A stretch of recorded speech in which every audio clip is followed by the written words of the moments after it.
Welcome, ladies and gentlemen, to live streaming coverage of round number 12 of GP Rotterdam. My great pleasure to welcome you to the feature match area with my co-host and co-commentator and good friend, Simon Gertzen. My name's Riley. He's won a Pro Tour. I haven't. On the screen right now, Paulo Vitor Dama da Rosa, an absolute stone-cold master of the game. Paulo Vitor Dama da Rosa, a Hall of Famer, of course, coming out of Brazil. I mean, where do we begin when we talk about his achievements? All sorts of stuff. He's done basically everything there is to do. Tomoharu Saito as well, known for his mastery of constructed in deck buildings, and obviously plenty of titles to his names as well. Simon, this is about as good as it gets.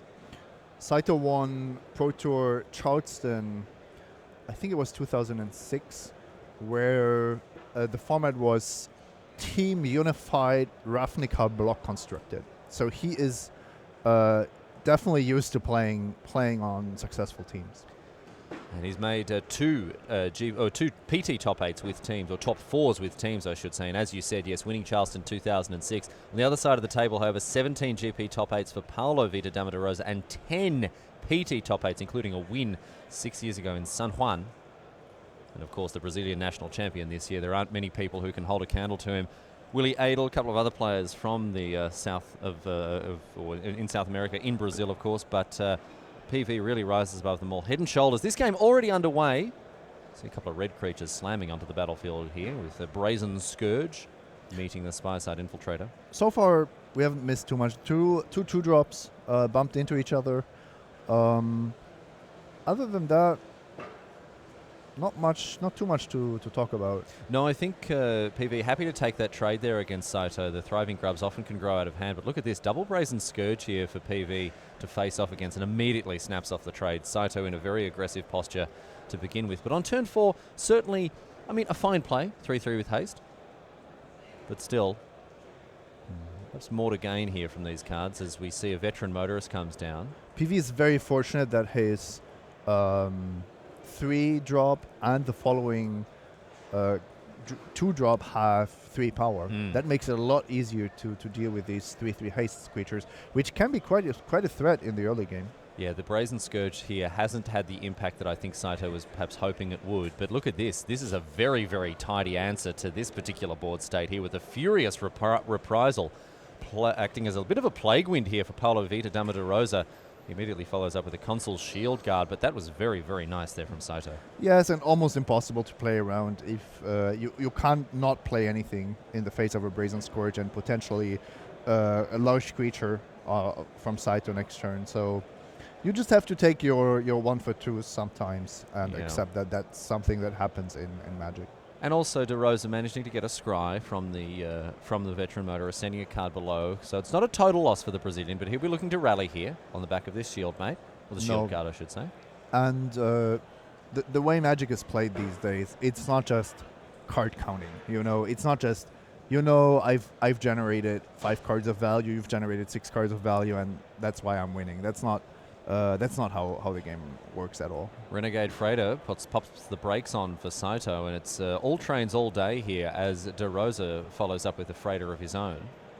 Yes, in that spot, you actually have this really cool interaction of 2 Freighters fighting each other often enough, which of course means there are a lot of combat tricks potentially available to the attacker, but if nobody plays a spell, these creatures just trade, and the defender takes 2 points of trample, which is a good deal usually. The defensive applications of the Renegade Freighter is something that we've seen throughout the weekend here. Both players scrying and both players sending the card below here. Yes, unsurprisingly, 2 aggressive decks facing off against each other have a lot of cards that they don't want to draw in the later stages of the game. Welding Sparks now.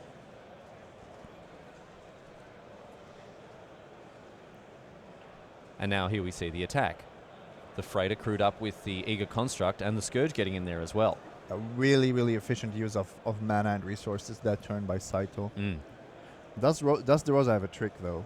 Built to last would be something.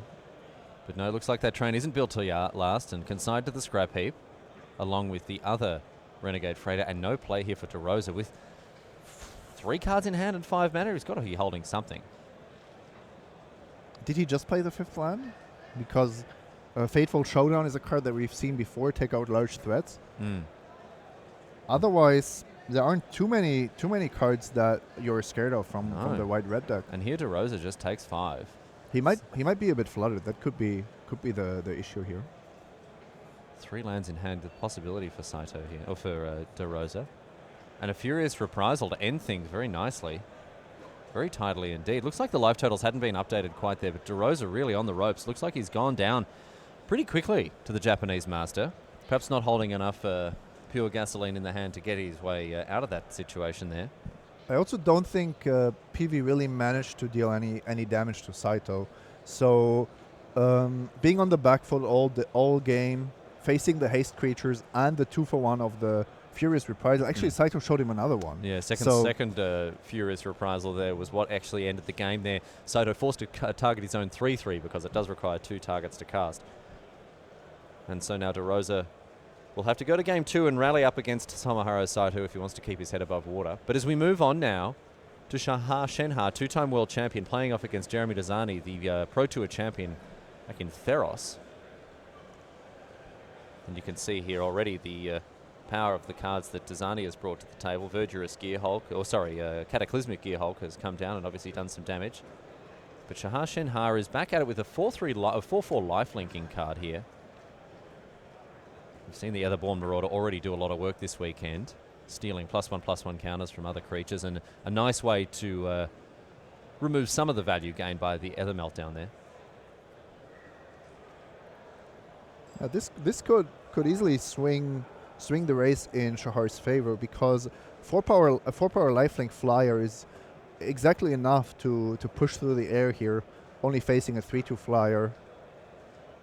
So if Dazani can stop the Marauder, he would probably do it immediately. Yeah, it doesn't seem that he does. No Sky Whaler shot or anything like that. Even a Select for Inspection would be a nice one there to reset it to a 2-2. But it's a Dund Operative to follow things up for Shahar Shenhar, and now it's back to Dazani. 3 cards in hand. All of them look to be white cards. So he considers his options here. It's in a tough spot. I mean, his board is respectable, but still this 4-4 lifelinker is a real issue. Even as just a 4-4, it could perhaps be race, but that lifelink is what is pushing it over the edge here for Shahar Shenhar. And the follow-up Death Touch creature is, of course, a huge deal as well because it just trades with the Gearhulk here. So the Dund Operative, Shahar Shenhar, getting a fair bit of value out of his 2-drop there, taking 2 from the Filigree Familiar. Many players so hesitant to block the Familiar. You don't want to give your opponent that extra card. But Dazani is holding spells of some kind. I don't know what he's planning exactly, but yeah, there's something going on. Yeah, very tidy little answer to the Etherborn Marauder here with impeccable timing. I mean, it is a 2-for-1, but I mean, the Marauder was just going to completely overtake this game here. Now, Elegant Edgecraft is going to come down as a 5-6. We've seen this more often than not, actually. Interesting with some of the Fabricate cards tend to have default modes, and it seems like most people happy to snag a 5-6 with the Edgecrafters. It's just huge. There aren't very many bigger creatures. Yeah, you don't often have the chance to actually get such a good creature, which has a form of evasion tacked on. Now it's up to Dazani to find a way out of this mess. He's holding what looks like a Fumigate in hand. I had the same feeling that it would be a Fumigate. I think it is. Which also explains his approach to how he played this. Does he want to cast it this turn? I would have.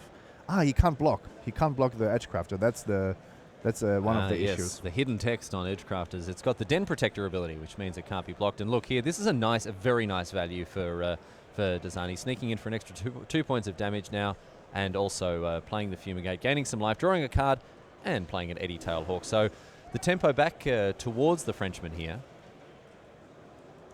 But here's Pima Outrider now. 4-4 Trample for Shenhar as a follow-up play. And Shenhar didn't overextend by any means. He lost effectively one creature. Do you hold the Fumigate there for another turn? I was surprised to see it being cast. But on the other hand, if Dazani, I think, gave it away a little bit. And he knew playing against Shahar Shenhar that wouldn't have been too difficult to come up with the idea that you're facing a Fumigate.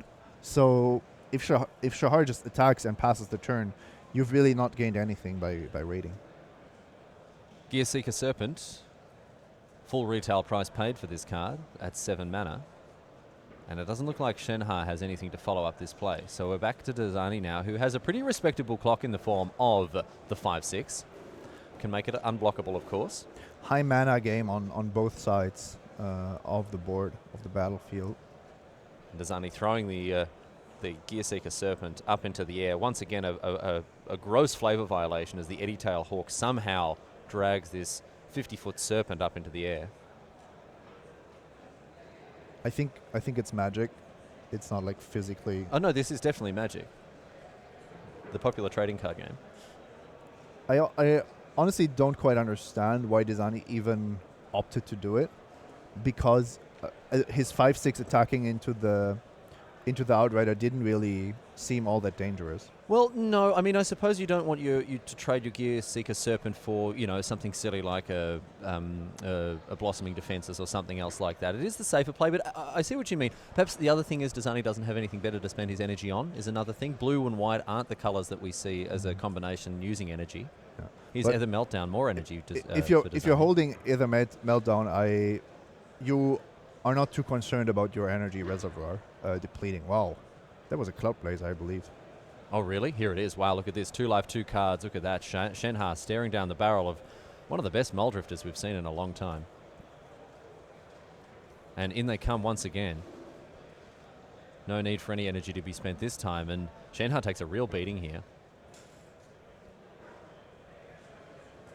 And packs it up. That's enough for there. Dazani, the Pro Tour champion, beating the world champion out. Well done indeed to Jeremy Dazani. Masterfully navigated those turns there, and he really managed to turn that game around. We haven't been too high on blue-white decks, No. but if you show me the White Gear Hulk, Fumigate, Cloud Blazer, that looks like some real power. Yeah, that's true. I mean, a lot of the blue cards at the common and uncommon level haven't been too impressive, but we saw how Ether Meltdown was used to good effect there by Dazani. As we move over now to have a look at these players' teammates here, Raphael Levy has gone down to Andre Strasky in game number 1, and these two now are battling hard in game number 2. We've already seen Strasky's deck, his very defensive Whirler Virtuoso deck here. You can get some pretty bonkers stuff going on later in the game. But for now, he's being beaten down pretty hard by a Fretwork Colony and a Thriving Rhino, and a follow-up play as well. Looks like an Architect of the Untamed. A second energy would mean that that the Rhino would also reach those 4 points of power that you need to hit through the Skygate. Yeah, the Skygate here also is going to be compromised next turn by the Fretwork Colony, putting another +1/+1 counter on it. Levy taking a very aggressive posture. We know he loves this color combination, black-green, and we know that he loves to attack with beaters. To be honest, like both of these players are playing decks that fit their overall style. Yeah. And what we see from them in coverage, in limited coverage especially, over and over again. I have to say I'm not the biggest fan of the Architect. It's a rare, so you do want to exploit it because it has a really high upside if it works. But I've never been truly impressed with it. No, and I think pairing with black as well. I mean, I think that the energy the colors that energy is are really centered on are, of course, green, blue, and red. And pairing it with black seems odd. I mean, maybe there's energy producers enough in green for Levy's deck, but I mean, as it stands, I don't know about the Architect of the Untamed. We've seen it played before, and even after it made a beast, it wasn't the most impactful play. No, and now if you have it's a tireless tracker in the sense that you have to play it as early as possible to actually get the value. But that meant Levy couldn't play his 4-drop because then the Architect would have done even less. But now it's unclear if it actually generated enough of an advantage. It would have been great had Levy had land number 5, of course. I like this attack here from Raphael Levy, really putting the pedal to the metal and wanting to hold Andre Strasky to account. He knows he doesn't have the breathing room. Levy knows that he can't face the long game of Andre Strasky's deck. Stuff like Era of Innovation, Fabrication Module. That means that Strasky can just go off. Yeah, and for those that didn't see this or are just tuning in, Strasky has the potential with his deck to actually assemble a combo where he pays 1 mana to get a Thopter without any other costs. And he even has the Inventor's Fair to get the module, to get that combo piece that he needs. But right now it looks like we're going to see just some the old blockerinos going on. The 2-3s bouncing off each other harmlessly. Strasky looking to preserve his life total. And here's a Fairgrounds Trumpeter. Fairgrounds Trumpeter has been really, really good whenever I've seen it. A pretty unassuming card on the face of it, but so much synergy to support it, especially in green by itself. Not a lot of +1/+1 counters flying around in the other colours necessarily outside of Fabricate, but yeah, plenty of support for this card. Means that it can often grow to pretty staggering proportions here. Levy also has the option to deploy a Morphist squad, 3/1 Menace with Fabricate 1. So I don't like this card. it's a role player. I don't like it. Menace is not to be underestimated. I just haven't seen it perform this week. And in the hands of the best players in the world, this card should be showing what it can really do, and I just haven't seen it achieve anything. Okay, maybe now is the time to see if it's actually doing anything. Yeah. But I agree that it's surprising to see this enter the battlefield over a trumper that would have immediately gained a counter. Well, Strasky obviously respects the power of the 4-2 here.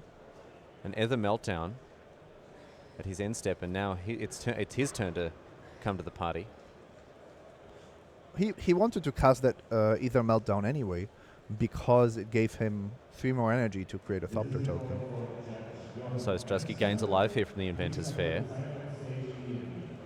That's the reason for the die on top of the deck there. And look at this, an all-out attack once again. This is really something that you have to understand about this format. If you're just thinking about staying back or let me try to survive for some late game, you are not giving yourself the best chances to actually win games. So in this kind of position where Levy is actually not winning the race because he's also damaging himself, and he hasn't presented any threats that are good against a strategy of going wide and going evasive, you have to maximize your chances by getting as much damage as possible. Experimental Aviator joins the board for Andrei Strasky. This 5-drop, as we've seen, is really a huge board impacting card, spreading out 3 bodies, or 2 power across 3 bodies, but all of them flying, which is critical. It's another huge part of the fabrication module combo here for Strasky. And now I assume we will see the Charging Rhino pick up the second counter. Yeah, the Rhino might benefit here from the energy gain thanks to Levy's land drop.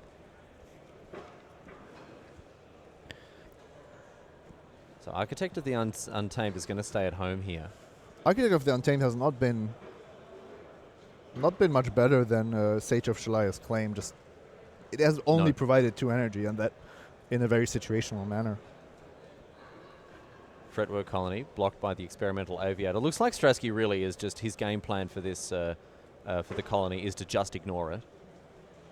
Now here's an interesting interaction that people may not be aware of. The Fairgrounds Trumpeter comes down. It doesn't care if it saw the +1/+1 counter come down. It doesn't have to be on the battlefield when the trigger checks.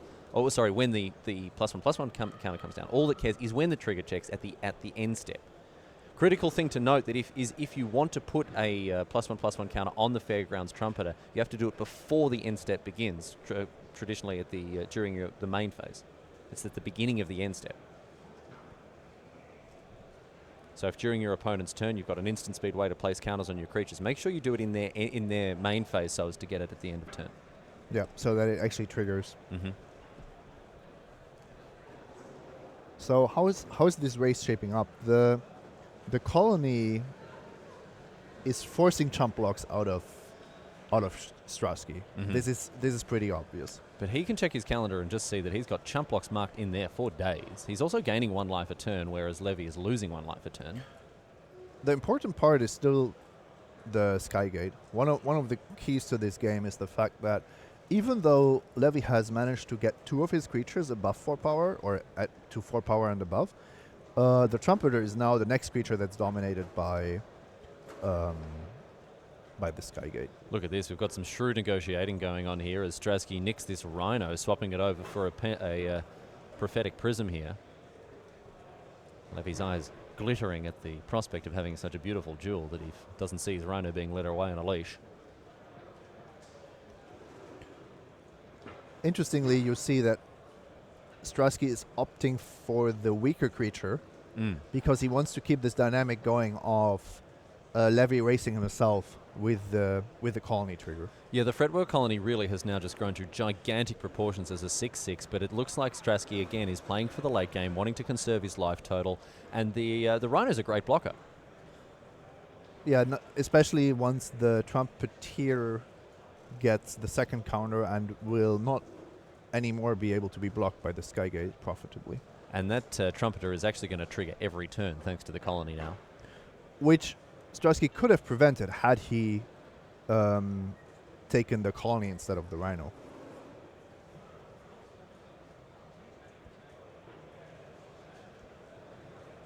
So it's on Levy now with 5 mana. Might be constrained for black mana here with only 1 swamp. Didn't get a look at the contents of his hand. Saito won the match against Paulo Vitor Damo de Rosa 2-0. So the Brazilian master taken apart in no uncertain terms here by Saito. Tomoharu Saito picking up the second win handily. And that'll put extra pressure on Strasky and Shenha, considerably, notably Shenha behind a game to Dazani as well. We are going to have a look in at this match between Shahar Shenha and Jeremy Dazani as this game continues, things stalling out a little bit. Let's move over and check in on Dazani and Shenha. This game could be the decider of the match. It's not looking very fair, to be honest. Shenha with 6 mana, can he dig his way out of this position? Servo tokens, Glintsleeve Artisan. Not a bad start here, but now we could actually see the activated ability of the Serpent close out a game. Elegant Edgecrafters coming down, providing 3 bodies for 6 mana. Again, a hugely impactful card. And now we're going to see Gearseeker Serpent jump in. Block. Yeah, it looks like Dazani is happy to block, but that's only because Shahar's creatures only provide 5 power, so the Serpent would not die. Nope. Shenha's going to take it, and now we see double Windrake. Here we go. So Jeremy Dazani pushing his chips into the middle of the table. What do you got? He says. Shenha needs a Demon of Dark Schemes, if you ask me. He could cast it should he have it, but 4 mana isn't going to get there. The Pima Outrider leaves him dead to this board, so he thinks has another think about it. It's going to have to be the Etherborn Marauder. It has to be. Because the lifelink might keep him alive, might just barely keep him alive. And now we see another thriving Rhino come down. I'm not sure though. If you're virtually on 3 if the Serpent is activated, and then you need to stave off the attack of these 6 creatures. You're virtually at 2, 4. Yeah, you would survive because of the flying lifelink. Or otherwise, of course, it would be completely over. Dazani's easiest line is to activate the Serpent and go for a two-turn clock. You can even force the trade between the Marauder. He's doing the math here, but you can see that you wouldn't get too much damage in on the ground. No, you don't get any extra value here, so Dazani taking the line that we have already expected him to here with the Gearseeker Serpent being activated. Shahar now taking a huge wallop there. But Windrake, of course, trading with the Etherborn Marauder. Shahar down to just a few points of life. 3 life left. The Flyer alone is not lethal. That's maybe the only good part about this. But now you need to deal with the Serpent. And if you are holding cards like Hunt the Weak or some other fight spell like Nature's Way, you need to pump up your creatures, beef up your creatures a little bit. An attack here for Shenha, choosing to tap his permanents to the left, which I find perplexing. And Thriving Rhino, really not a huge threat to Dazani's board at this stage. This is going to be a last-ditch effort Armorcraft Judge. So Shenha wants to put a counter on his creatures to actually draw 1 card deeper into his deck. So Dazani considers some blocks, but thinks better of it and just going to take 3. He was sitting at 20. Yeah, no worries at all. And now Shenha, Armorcraft Judge, draws a card. It's an attune with the Ether. I don't see a way out of him for this here. Most of his hand is uncastable. Oh no, with the next forest now we can see a Hunt the Weak or maybe a Pima Outrider come down. But all it's going to take is a few activations of Gearseeker Serpent as we see the Edgecrafters remove the flyer. And yes, Shenha has, unfortunately for him, gone down in straight sets to Jeremy Dazani as he, the Frenchman, casually indicates the Gear Seeker Serpent that's going to close things out. So Tomoharu Saito, Jeremy Dazani, and Raphael Levy going through to the next round at 11-1, and you can see that carriers. That's very different position with Now it's not over for the others as well, of course. They can make it all the way to the top 4 should they together some wins. And with a little luck on their side, we wrote for these guys right now. It's time, ladies and gentlemen. Let's step on time machine for a talk match. We have Micron, Alexander Hayne, and Rich Hohen. These guys, absolute masters of team sealed formats. A lot of titles to their names already. Up against the Portuguese team, Javier Dominguez, Marcio Carvalho, and Luis Salvato. So on how things pan out in this time match. Micron with no turn 2 play. Looks like a blue-black mirror here as Dund Operative opens the account for Dominguez. We've already seen this today, Zimon, the dynamic between the two blue-black decks. And looks like Hron is looking to stave off early aggression with an Ether Meltdown and now a Prakata Pillarbug. Yeah, Micron being on the receiving end of the Demon of Dark Schemes of Kenji Tsumura earlier today in round 1 or round 10. So Hron here with a futile attack into the Skygate, but gains an extra 3 life thanks to the life link. And now we've got double bugs. It's a bug's life here at Micron. And we're going to see another attack and a tidy little life swing here. 6 life gained for Hron and 3 damage done to Dominguez.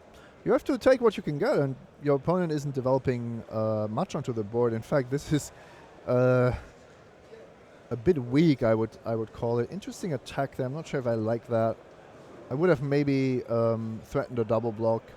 Even if there are some tricks, you don't really lose anything. So Pillarbug number 3 now. Better call the Fumigators because we are overrun with insects as we speak. 6 more life for Micron. And a Dund Operative. That's a nice one here, a 3-2 Death Touch. Both of these players playing at a very reasonable clip here. It's good to see. And what we are expecting, this is round 12, so this is the 3rd round of the day, and there are 2 more to follow.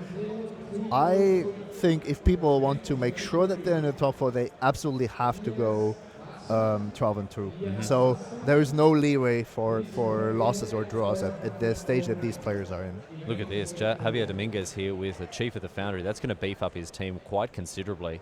Turn these Pillarbugs and Filigree Familiars into quite respectable threats. Ron happy to take 3 here. That's a huge change on this board. Yeah, that's a big swing. But at the same time, you're playing against blue-black. There are so many ways to deal with Chief of the Foundry, even at instant speed, that I would be scared to rely on it too much during combat. 4 mana Dukara P-Foul now for Hron, leaving up a very suspicious 3 mana. What could it be? Dominguez finds his 4th land finally. In his hand I see a Select for Inspection. I see the blur of many other cards here. He's not without threats himself and tricks himself, of course. No, it looks like there's a combat trick or 2 hiding away in his hand. So we see an attack once again with the Filigree Familiar. This Filigree Familiar has something of a death wish, I think. Ron is just going to take 3 again. His life total's been buffered by those early attacks with the Pillarbug. Yeah, he's not too concerned, and he also doesn't really want to kill the Familiar in this kind of board state. That Dund Operative met with an unfortunate end in Die Young. Not leaving Dominguez with any energy in his pool, but he'll be happy with the Death Touch creature.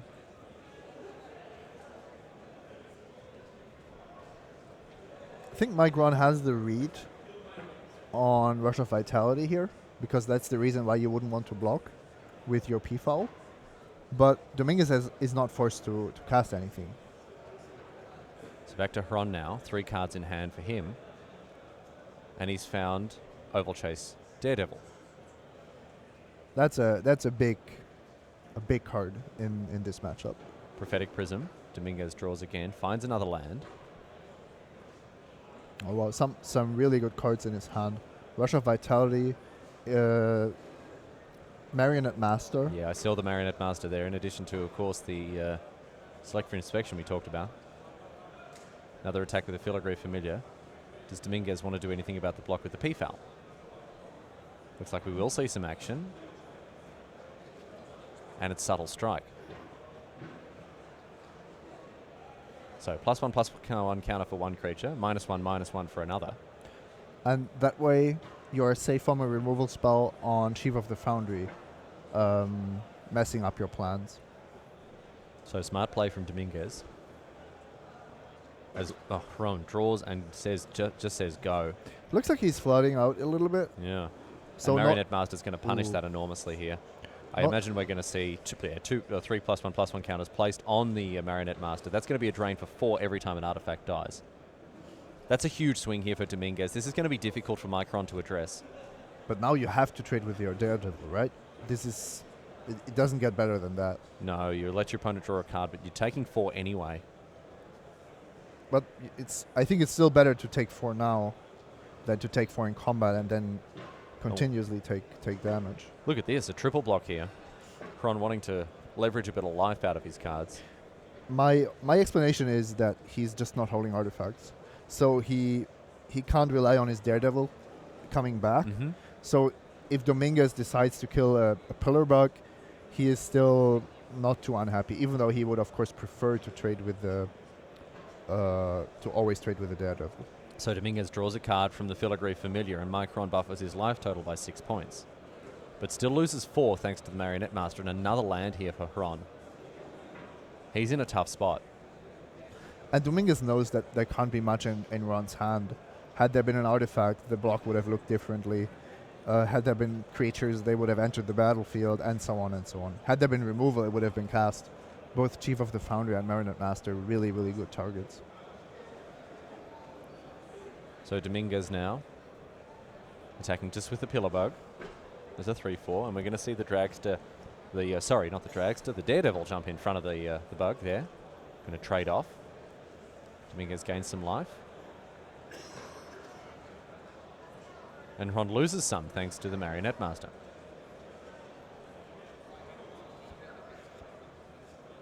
Follow-up play here now for Dominguez. Fabricating a servo into play. And, oh, look, here we go. A Sky Skiff bringing back the Daredevil.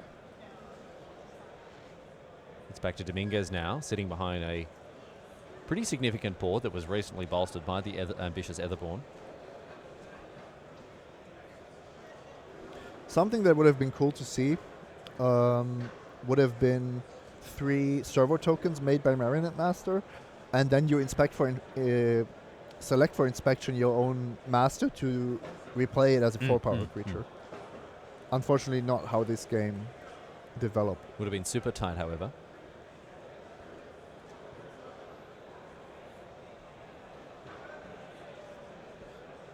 Ron has done reasonably well here trading, and his decision or his ability to gain life in the early stages of the game really making the Marionette Master a bit weaker, a bit less scary. Yeah, the reach provided by a Marionette Master means that it's not always going to be easy to stay alive for long enough here. But Micron gained something like 9 lives per card of Pillar Bugs, or I think it was even more than that now after the most recent activation, maybe even 15.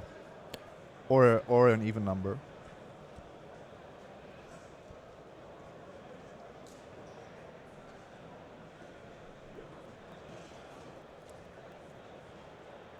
Dominguez hit him. He can choose to mess up the defense of Micron with that. It's actually rare to see Marionette Master just get into combat like that. Yeah. Oh, the ambitions of the Etherborn are not very long as it hits the bin. And it's back to Hron now. Ron needs to find running artifacts, and he does, and what an artifact it is.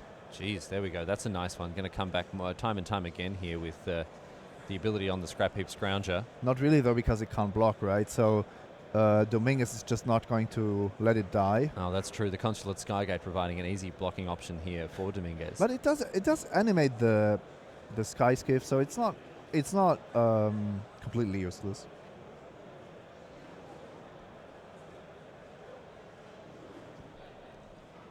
Sky Skiff, a card that just looks so bonkers on paper, but really hasn't performed so far in this format.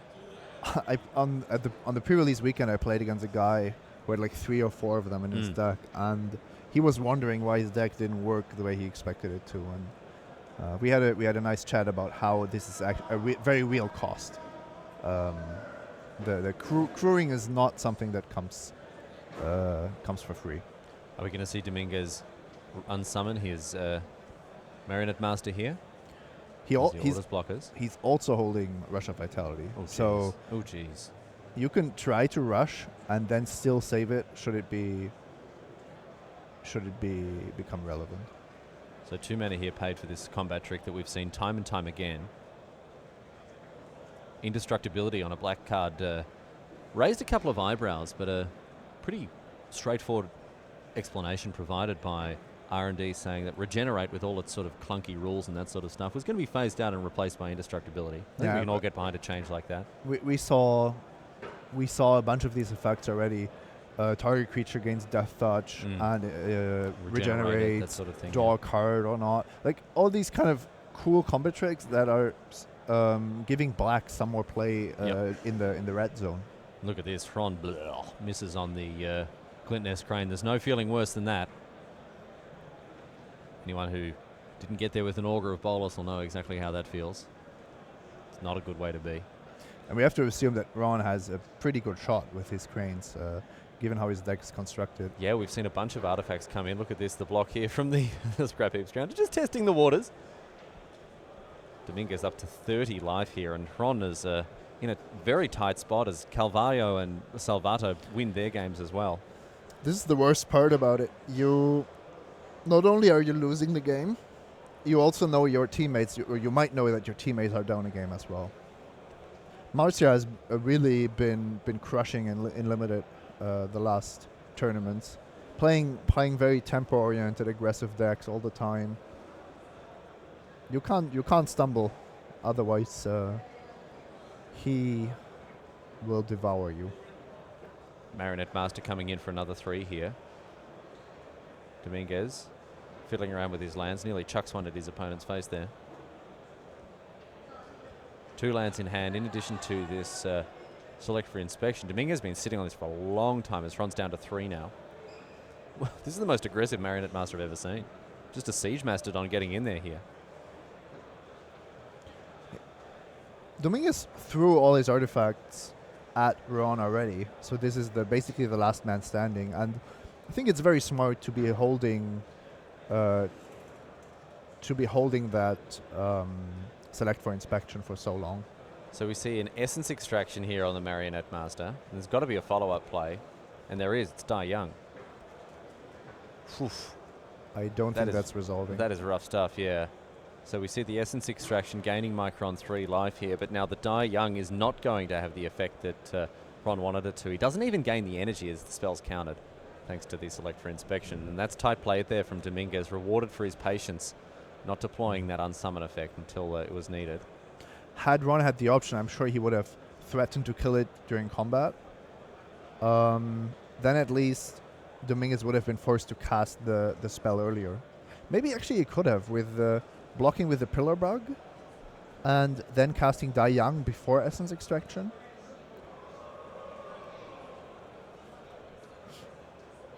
Probably not really causing a big difference, but now that there are more servos on the battlefield, it's actually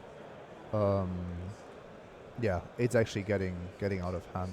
Weaponcraft Enthusiast now coming down as well, and you see here the servo dying to the block from the Pillar Bug, and Hron losing some life thanks to the Marionette Master, but gaining some life thanks to the Prakata Pillar Bug. But he recognizes the writing is on the wall, and that game has gone the way of Dominguez. So well done indeed to him and his teammates. 1-0, a clean sweep in game number 1s for the Portuguese team here. Hron, Hain and Hohen going to have to find something, dig deep here as they move into game number 2. Alexander Hain has found a Cobra here to face down the Servant of the Conduit brought to the fray by Calvajo.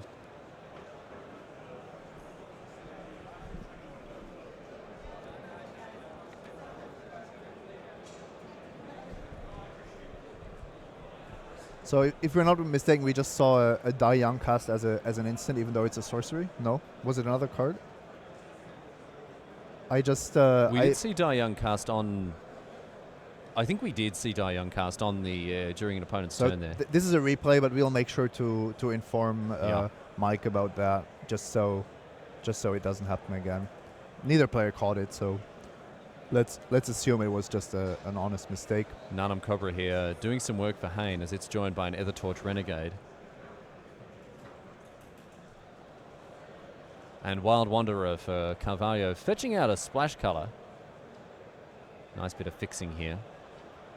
We've seen this already today, the impact of some of the green fixing cards as we see the Wanderer trade off against the Cobra. Hain already with 4 energy in his reserve and 2 more joining it thanks to this Thriving Grubs. Is there a land to follow it up? Yes, there is. Interesting decisions in this format, how to spend your energy. Once you have 2 or more permanents that require it or spells. Not so sure about the power level of Hain's deck, though. It looks like his creatures are not really up for the task of stopping what Marcyr is up to. So Carvalho here with an Arborback Stomper, gaining 5 life. Nice pick up for him. It's back to Hain. Hasn't been able to spend his mana efficiently so far. We saw 2 mana go begging last turn. Something that seems apparent to me is that there are some matchups where one deck is really, really unfavored, and you can't really do much about it because you don't know which deck you're going to play against. But this seems like one of these examples where your opponent's creatures are just a little bit too big for what you're trying to do. And for example, your Pinger, your Ether Torch Renegade, is not going to really be shooting down much against a green rat fatty deck. Blossoming Defenses has done the honors destroying the Servant of the Conduit, and now it seems like another big play here, removing the Arborback Stomper. That's very nice there, combining the power of the initial pump spell with a huge big punch in Nature's Way. Usually not a post-combat play, but a really nice combination with the trick. Yeah, nice one all the same. So Nature's Way, it's not a prey upon type effect. There's no fighting going on. Just the Thriving Grubs dealing damage to the Arborback Stomper there. You can think of it as an improved Rabbit Bite. It's a Rabbit Bite with an upside.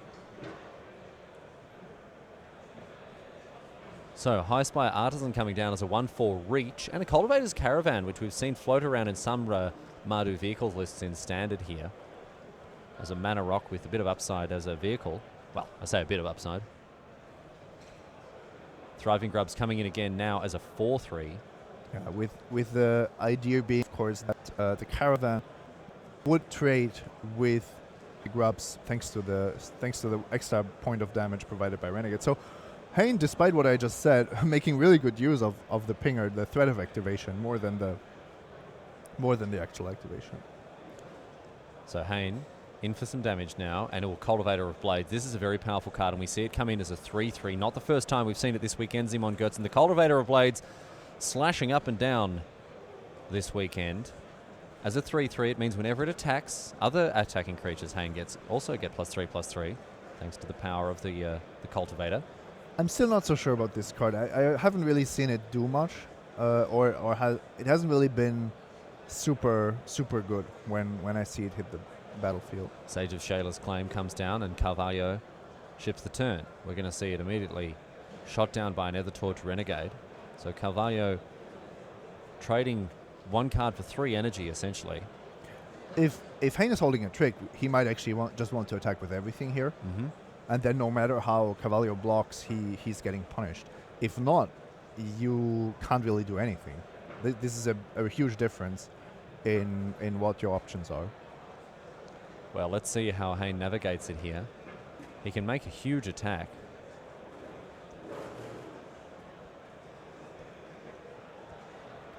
But you aren't threatening lethal by any means, right? So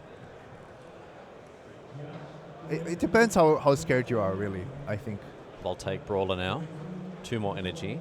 So these Grubs could grow again. And look at this. Here's a big attack, yes. As we discussed, an attack for 10 could be for even more here. And that's the reason why the Brawler was cast before combat. If Hain now covered the thing, then he's trouble. So a huge slamming attack here. The Cultivator of Blades giving the other creatures +3/+3. So that Grubs at this stage now is just monumental. 8 power for the Grubs and 4 for the Renegade. Carvalho taking his time to do the combat math here, and this looks like it's over. Yeah, down to 7 for Carvalho here. Cultivator of Blades. I hope it's proven its worth to you here, Simon Gertzen, as it has won Alexander Hayne the game here. Very nice manoeuvring from Hayne, and also that deadlock trap threatening to lock down a creature for Carvalho. So with a removal spell on board, Hayne was in a good spot there.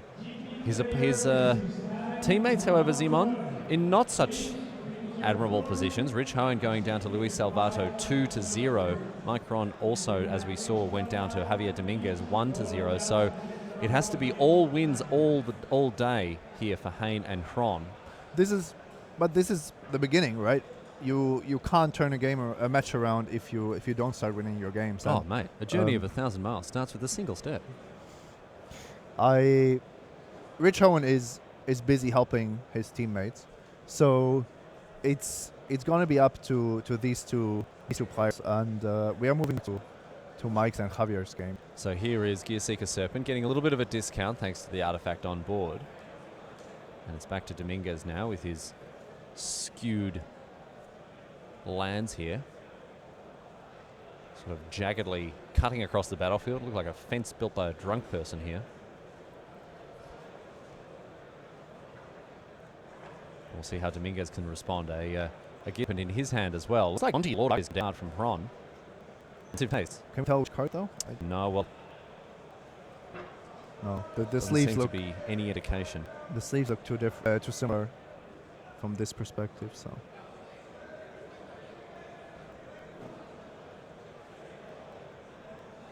Simon Gertzen's a brave attempt at a joke. Now we have Dukara Pifal thrown into the air here. Wasn't a joke. I can never tell. That's my biggest problem. Well, yes. Comedy is no laughing matter for you, mate. You take your sense of humor very seriously. I think I'm not doing that badly for a German. I have no comment to make on that. Mike Ron now. Another land now up to his 7th. 5 islands, 2 swamps. And ships the turn. No play for him. Sitting behind his cards. At the top of the screen, you see the real problem. 19-8, in the Gearseeker Serpent mirror, is not favorable for the person who is behind in life total. So now we're seeing Dominguez consult with his teammates here as to how he's going to play this out. It's Prophetic Prism. Let's draw a card first. And it looked to be a swamp off the top. 3 mana. Oh no. Oh, hello. What's this? Here's the Chief of the Foundry. That's a nice one as well. Going to buff up that Dukara Pifal, which is going to take to the skies and once again come across for 3.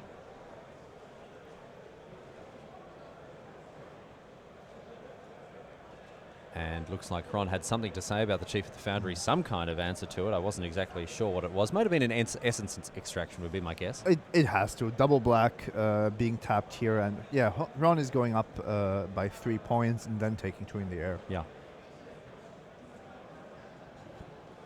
So single black mana left for Dominguez. He can funnel that through the Prophetic Prism to make he can do whatever color he wants. I don't think he's got any cards in hand here. So Ron knows that he's got an opportunity to respond without his opponent saying anything about it. There's the black puzzle not available to him, so he's not out of cards technically. Also, he doesn't have to really cast much here. Just going for 2 Serpent activations might win him the game on the spot. So Live Fast coming down here. 2 life, 2 energy, 2 cards. Very neatly designed card. If only it cost 2 mana.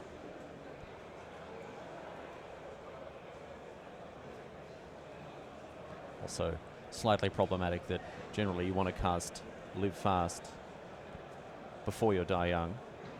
Works out very nicely. Except for the mana cost. Yeah, really nice 2-card cycle. Mm-hmm. Now we're talking. Look at this attack here. Power up these evasive threats and see what we can get done. And look at this. Subtle Strike. To prevent 1 damage effectively.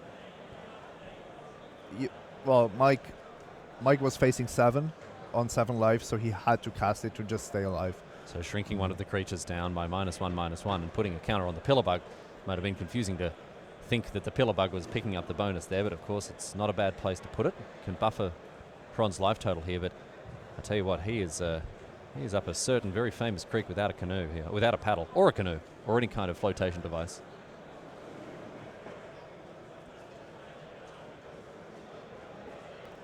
We still know it. Sitting behind a little death there, Dominguez is happy enough. In addition to the ambitious Etherborn. Haven't seen much of the ambitious Etherborn this weekend. Black Fabricate cards have been at their best. Marionette Master has been That's it's a whole lot of here, wanting to gain some life. And now we're going to see another quickly to removal spell. I think it was Tidy Collusion. Yeah, and he wants to cast that before his other. So yeah. How much here? Just one. One from the spell, but also 3 from the attack. Oh, sorry, yeah. Just one from the Tidy Conclusion, but then an extra 3 from the Pricata Pillar Bug. He managed to go up to 5. So, from the alone, he's only seeing a 3-turn clock. That's much better than it was before. Yeah, he's really improved his position in a very meaningful way here. Dominguez, however, access to 3 cards on top of the thanks to the puzzle knot. One of them is Ether Trade Winds, which could be the deciding blow in this particular spot. Oh, look at this! An overall from his teammate here. There's the card. So no metal spinner's puzzle knot first. Looks like his opponents, his teammates wanted him to use the card snagged by Gonti, but Dominguez has other ideas. Have some dissent in the ranks here amongst the Portuguese players as the P-Foul takes to the skies once again, and here's the attack. Gonti as well, the Lord of Luxury, coming into the red zone.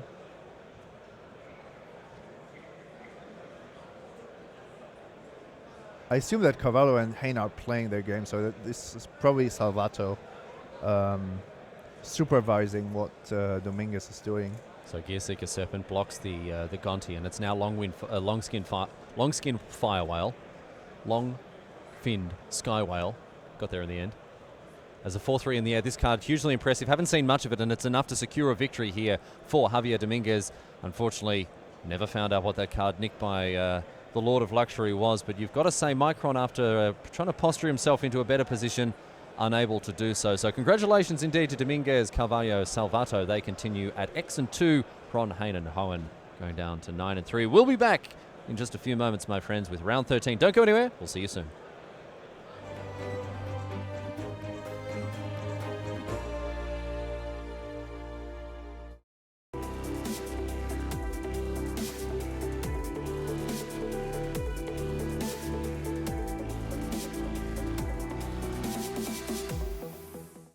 Optimism, innovation, and the spirit of creativity fill these pages, lavishly illustrated with the award-winning art of Magic the Gathering. Welcome to Kaladesh, a vibrant, beautiful plane where anything is possible. Join the heroic planeswalkers of the Gatewatch as they explore the Inventor's Fair and let your imagination soar alongside Thopters and airships crafted by the best artificers in the multiverse. Kaladesh is now available on Magic Duels. Build endless deck combinations with more than 1,000 unique cards. Play through hours of story with 50 campaign missions. Play Magic Duels free today on Xbox One, Steam, iPad, and iPhone.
Hey everybody, welcome back to the booth. Brian David Marshall here with Matej Zalakai. We're going into round 13 of 14, which means our top four is starting to take shape here. We're starting to see an idea of who is still in the running for the top four and who's out. What are the standings looking like to you, Matej? Well, there's no undefeated teams left in the tournament. Let's get that one out of the way. We have in the lead Levi Saito Dezani at 11 wins and 1 loss, and we started round one watching those guys play. Yeah, and they squeaked a win out. I mean, exactly. It was really narrow. They could have easily started this tournament 0-1.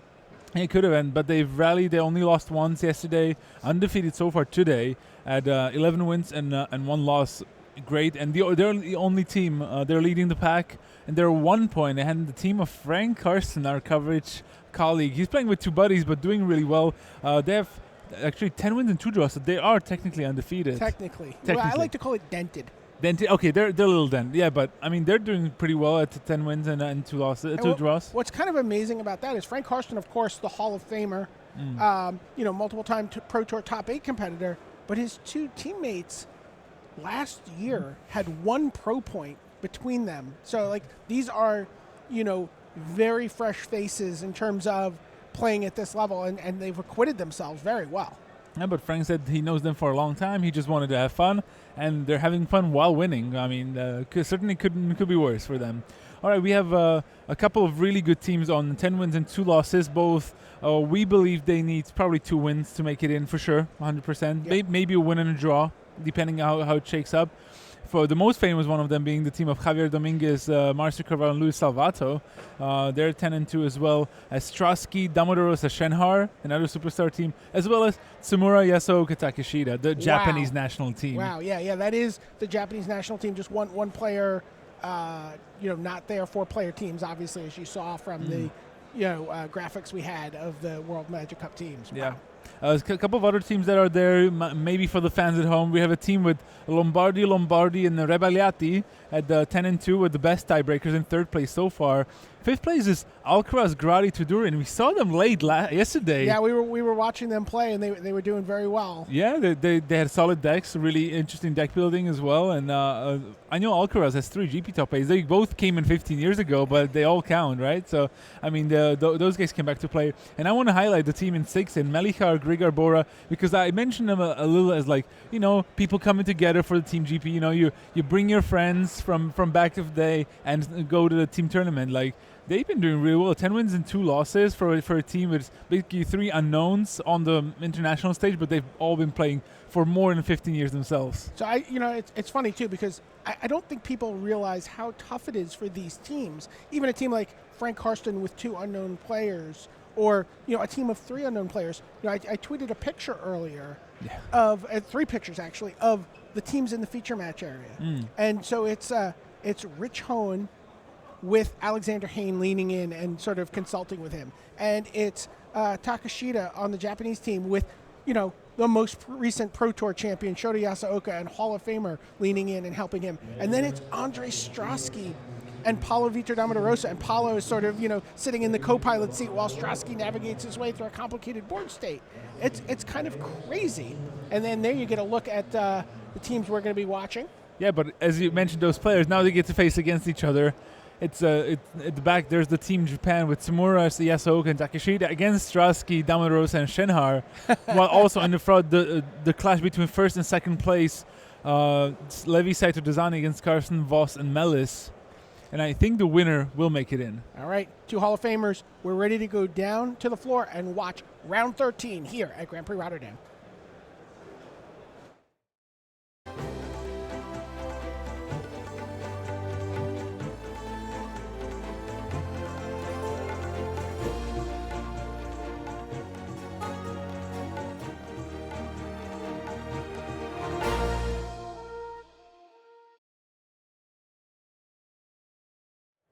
Hello and welcome to round 13 coverage of Grand Prix Rotterdam. I'm Brian David Marshall. It is my pleasure to be joined by Matej Zalakai here in the booth as we watch a match between the Dutch team and this international squad of France and Japan.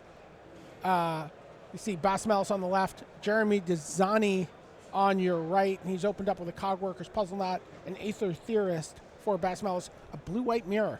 Oh, this might go long. We've seen these blue base deck really get into the long game, but you mentioned that Jeremy has an insane deck. Jeremy has a couple of board breakers. Okay, and I see he has a couple of card advantage cards. He has the Fumigate in hand. That is the one that I think you meant, but he also has Glimmer of Genius, Impeccable Timing, Ether Meltdown. Already lots of stuff going on in his hand. And here you see him attacking with a servo into an Ether Theorist. He's advertising.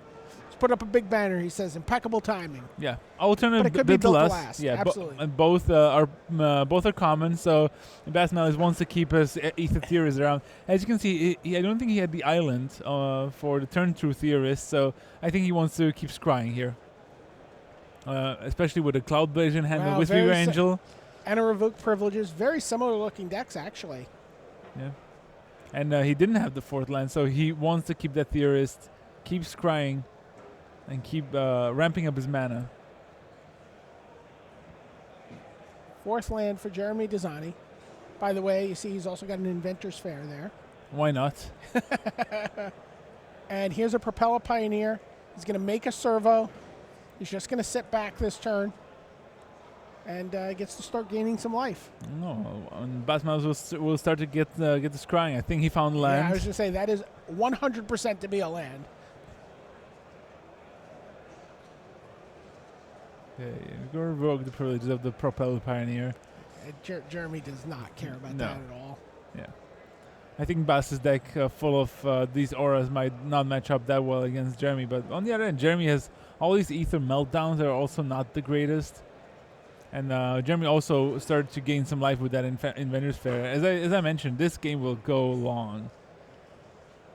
At least that's what it looks like. Especially once Bass starts to Cloud Blazer, Whisper Angelid, draw some cards.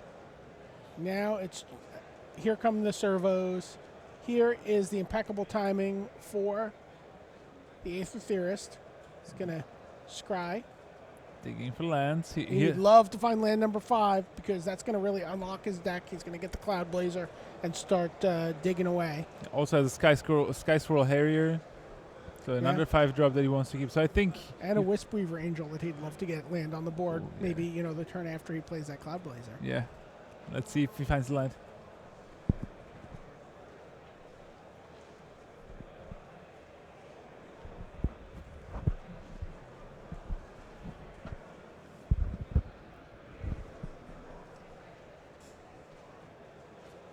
All right.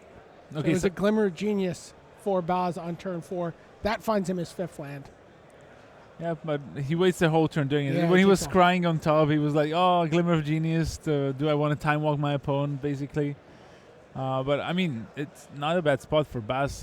Jeremy doesn't have that much pressure going on. Just the 3 servos piling in. But he is going in the opposite direction for life totals. Yeah. I know. Nimble Innovator. Yep, draws a card. And Jeremy also has a Glimmer of Genius of his own, so. All right, land number 6 here for Baz. He's going to play that Cloud Blazer, though. For sure. He will start to get the train rolling. He might want to start with a Sky Swirl Harrier. Yeah. Just to have a good blocker, but yeah. The card advantage is too good to pass up.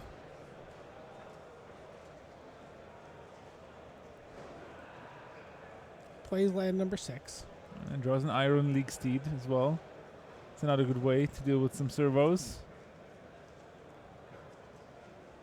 Let's see what Jeremy can do. Fumigate has been kind of a blank here in hand for Jeremy Desani.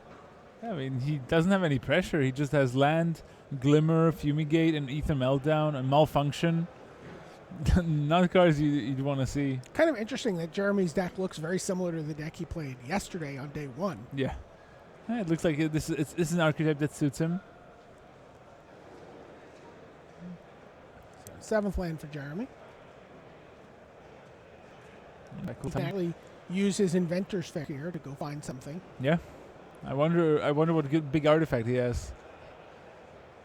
I think I know of one that he can find. We'll see if he goes for it though. Cloud Blazer attacks. It's going to untap with a Wispreaver Angel.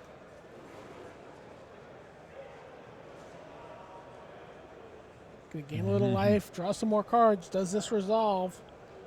No, Jeremy's now going through his options because he can maybe glimmer of genius in response and try to find something. So he's trying to figure out, okay, what can I do to break this up? Find like a revolutionary rebuff or something Maybe, if that's yeah. what he has in his main. Yeah, but or he's going to hold off and now we'll sack the Infectious Fair and go for a bomb artifact that I'm sure he has hiding in his deck. Yeah, well, he's definitely going to go a digging. Oh my gosh. He has options. Sky Sovereign, the best one. Wow. He also had a Cataclysmic Gear Hulk. Not the best on this board, but certainly a good card. Yeah, now Batman will be like, oh, dang. Look at Bass Mouse's deck is also quite sweet. He has Aviator Mechanics in hand as well. It will not get a chance to return the Cloud Blazer though. Yep. Because that gets shot down from above by the Sky Ship. The Sky Sovereign is so hard to deal with as well. One of the more exciting cards we got to preview at PAX. That's for sure. I think everyone liked the card. It's a shame that it couldn't have more constructed implications, but it's certainly sweet. And remember, both teams are in place number 1 and number 2 in the standings, so at the top of the table clash here. Yeah, and you can see their records. Yeah, and we think that the winner will make the top 8, unless something crazy happens. It might still be enough for the team of Jeremy Desani to lose and then win the following round, so right, still not impossible. Yeah, their tiebreakers will be among the best. Yeah, All certainly. Right. In comes the Wispweaver Angel. Yeah, Jeremy could have crewed the Sky Servant to block, but I'm sure he's scared of... Thinking about impeccable timing. Yeah, or again, the build to last. Okay, there's the 3/4 flyer. Survives the Sky Sovereign.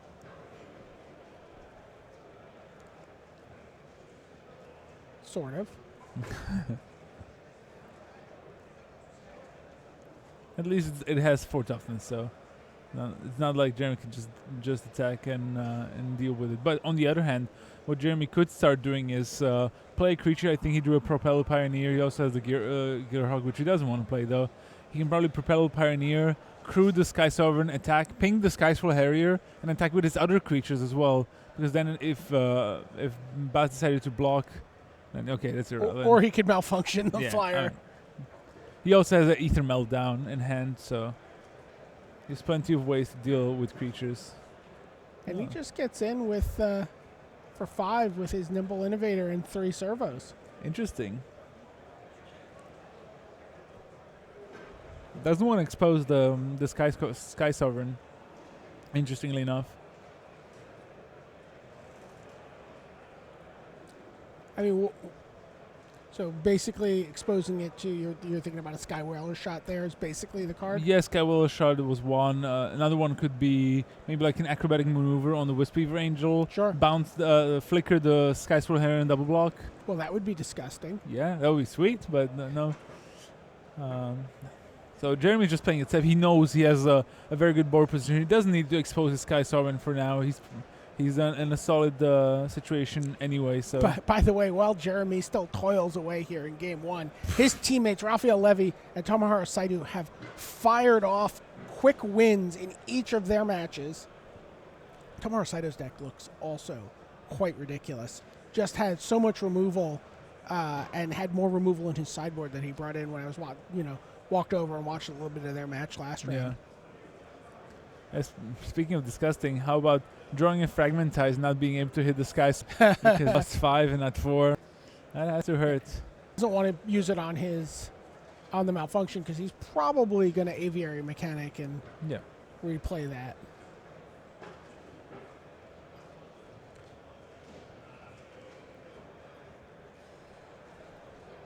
I mean, he can decide what he wants to do. And I see what he's... Oh, there's the Aether Meltdown. Yeah, so that's that can take care of that, but I don't think it's that big of a problem for Buzz since he has that Aviary Mechanic. Right, now he's going to return the Wispweaver, replay the Wispweaver, and then reset the carrier. Yeah, This is a sweet play as well. So yeah, bounce my guy, play my guy, flicker my my Harrier, and play that. And he could also, if he really wanted to, he could fragmentize one of the servos just to be 100% sure that there's not going to be any Sky Server shenanigans. But I think he'll hold off for now. It's not really worth it, especially when Jeremy has quite a few cards in his hand that he can still play. Plus, also, Jeremy will not want to attack the Sky Sovereign into the 2 flyers there. I think Bas would happily trade it if gotten the opportunity.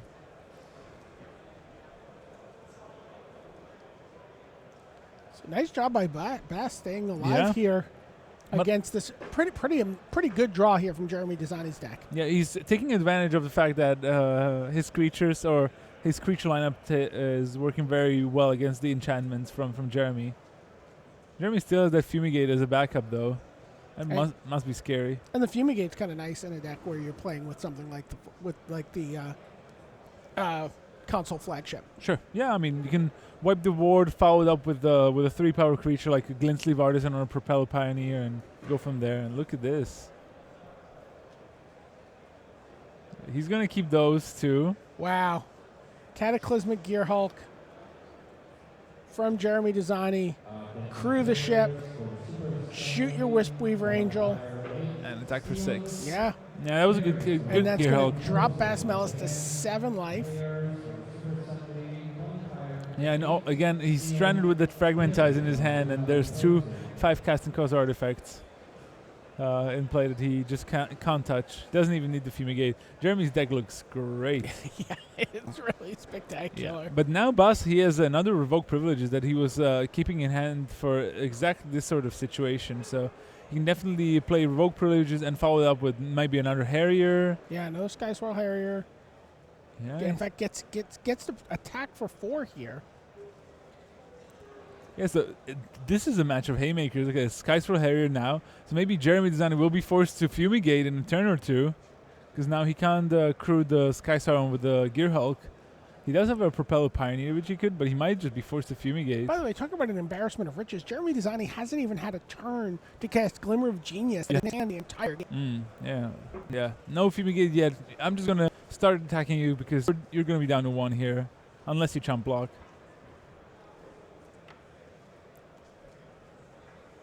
Ooh, down to 1. Wow. And Filigree Familiar as well. And still with a Glimmer of Genius in hand. How nice. Good spell flooded. Yeah. But Buzz still... Oh. Wait a minute. He just drew he just drew a Fumigate of his own. Is this a Fumigate duel? It looks that way. So you get it. He gets to attack for 7 here. Yeah, he will gain 5 life. And he just has to hope that Jeremy doesn't have a 3 power worth of creatures in his hand. He can Fumigate and Propeller Pioneer, I think. He can do both. Yeah, he can. What a match. Both decks seem very solid. Jeremy falls to 8 from the attack. Fumigate starts to recoup a little life for Baz. He goes up to 6, but that's not going to be quite good enough.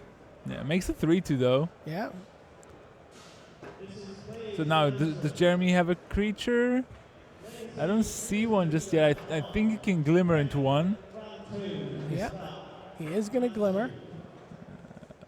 Impeccable timing land. Top bottom. So he keeps the impeccable timing. Yeah, he wants to pick off that Propeller Pioneer. And remember that Steed has been in hand for Boss for some time. Yeah. Yeah, he gets to make a 3. He attacking for 6. We know impeccable timing's going to take one of these creatures down. Yeah, Jeremy Designer must be nervous. Like, I'm bound to draw a creature sometime, right? How am I going to lose this game? Yeah.